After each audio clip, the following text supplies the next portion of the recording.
tarong di kinahanglan na malibog pa, di mabala ka salita. Kay si Banjo kasaligan siya, mga saad niya makalaunta, mauasa paman kita.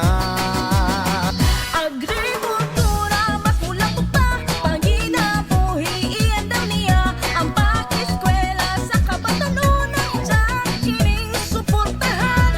Mga talento, dili pasagdan, ija kining ginasuportahan. Si Banjo